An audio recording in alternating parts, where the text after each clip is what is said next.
കണ്ടാൽ ഓട്ടോയുമല്ല കാറുമല്ല, പിന്നെ ഇതെന്ത് സംഗതിയാണ്? ഭിന്നശേഷിക്കാർക്കായി സവിശേഷമായ സൗകര്യങ്ങളും സവിശേഷതകളുമുള്ള ഒരു ഇലക്ട്രിക് വാഹനമാണ് തമിഴ്നാട്ടിലെ IIT മദ്രാസിൽ നിന്നുള്ള യാലി മൊബിലിറ്റി എന്ന കമ്പനി ഒരുക്കിയിരിക്കുന്നത്. ഒട്ടേറെ പ്രത്യേകതകളുമായി ഇന്ത്യൻ കമ്പനി നിർമ്മിച്ച മുച്ചക്ര ഇലക്ട്രിക് വാഹനമാണിത്. ഭിന്നശേഷിക്കാർക്ക് വീൽ ചെയറിൽ നിന്ന് ഇറങ്ങാതെ തന്നെ ഈ മുച്ചക്ര വാഹനത്തിൽ കയറാമെന്നതാണ് ഇതിൻ്റെ ഒരു മികച്ച സവിശേഷതകളിൽ ഒന്ന്. ഭിന്നശേഷിക്കാർക്ക് അവരുടെ യാത്രകൾക്ക് മറ്റുള്ളവരെ ആശ്രയിക്കുന്നത് ഒഴിവാക്കുക എന്ന ലക്ഷ്യം മുൻനിർത്തിയാണ് യാലി മൊബിലിറ്റി ഈ വാഹനം ഒരുക്കിയിരിക്കുന്നത്.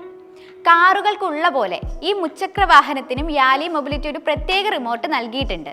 വാഹനത്തിന്റെ പിൻവാതിൽ തുറക്കാനുള്ള സൗകര്യം അതിലുണ്ടാകും. ഈ വാഹനത്തിൽ പിൻവശം വഴി മാത്രമേ ഒരാൾക്ക് കയറാനും ഇറങ്ങാനും സാധിക്കൂ.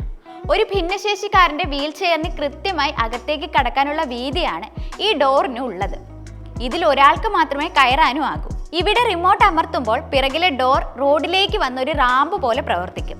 ഇതോടൊപ്പം വാഹനത്തിന്റെ പിൻഭാഗവും ചെറുതായി അമർന്നിരിക്കുന്നതിനാൽ ഭിന്നശേഷിക്കാർക്ക് സ്വയം വീൽ ചെയർ തള്ളി വാഹനത്തിന്റെ അകത്തേക്ക് കയറാം. വീൽ ചെയർ വാഹനത്തിന് അകത്തേക്ക് കയറ്റാൻ പരസഹായം ആവശ്യമില്ല. അകത്ത് കയറിയ ശേഷം പിൻഭാഗം പൂർവ്വസ്ഥിതിയിലുമാക്കാം. ഈ വാഹനത്തിന് പ്രത്യേക ഹാൻഡിൽ ബാർ, ലൈറ്റ് സിസ്റ്റം തുടങ്ങിയവയുമുണ്ട്. കൂടാതെ സ്കൂട്ടർ പോലെ ഓടിക്കാനും സാധിക്കും. ഇതോടൊപ്പം സുരക്ഷിതമായി നിർത്താനായി ഈ വാഹനത്തിൽ ഒരു ഡിസ്ക് ബ്രേക്ക് നൽകിയിട്ടുണ്ട്. ഇത് മാത്രമല്ല, ഇതിനൊരു പ്രത്യേക ഹാൻഡ് ബ്രേക്ക് സിസ്റ്റം കൂടി നൽകിയിട്ടുണ്ട്.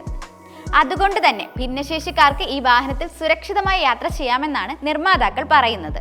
ഇരുചക്ര വാഹനമോ ഓട്ടോയോ പ്രവർത്തിപ്പിക്കുന്നത് പോലെ എളുപ്പവുമാണ് ഈ വണ്ടിയും ഓടിക്കാൻ. നമുക്ക് ചുറ്റുമൊന്ന് കണ്ണോടിച്ചാൽ മുച്ചക്ര വാഹനങ്ങൾ ഓടിക്കുന്ന ഒത്തിരി ഭിന്നശേഷിക്കാരെ കാണാൻ സാധിക്കും. എന്നാൽ അവയിൽ പലതും 2 വീലറുകൾ രൂപം മാറ്റി വരുത്തിയതാണ്. ഇതിൽ കയറാനും ഇറങ്ങാനുമെല്ലാം ഒരാളുടെ സഹായം കൂടിയേ തീരൂ. എന്നാൽ യാലി മൊബിലിറ്റി നിർമ്മിച്ച ഈ ഒരു വാഹനം വീൽ ചെയറിൽ ഇരുന്നു കൊണ്ട് തന്നെ ഓടിക്കാമെന്നതിൽ ഭിന്നശേഷിക്കാർക്ക് ഏറെ പ്രയോജനം ചെയ്യും. ഇലക്ട്രിക് വാഹനത്തിന്റെ ബാറ്ററി, ഇലക്ട്രിക് മോട്ടോർ റേഞ്ച് എന്നിവയെക്കുറിച്ചുള്ള വിശദാംശങ്ങൾ വെളിപ്പെടുത്തിയിട്ടില്ല. എന്നിരുന്നാലും ഈ വാഹനം ഫുൾ ചാർജിൽ 130 കിലോമീറ്ററിലധികം സഞ്ചരിക്കുമെന്നാണ് പ്രതീക്ഷിക്കുന്നത്. മണിക്കൂറിൽ 60 കിലോമീറ്ററിൽ താഴെയായിരിക്കും ഇതിന്റെ ടോപ്പ് സ്പീഡ് എന്നാണ് കരുതുന്നത്. ഇന്ത്യയിലെ ഇലക്ട്രിക് വാഹന വിഭാഗം വളർച്ചയുടെ പാതയിലൂടെ നീങ്ങുമ്പോൾ അതിൽ ഭിന്നശേഷിക്കാരെ അടക്കം ചേർത്ത് പിടിക്കുന്നത് അഭിനന്ദനാർഹമാണ്. ഭിന്നശേഷിക്കാർക്കായി ഒരുക്കിയിരിക്കുന്ന ഈ ഇലക്ട്രിക് വാഹനം ഇതിനകം തന്നെ വിൽപ്പനയ്ക്ക് ലഭ്യമായിട്ടുണ്ട്.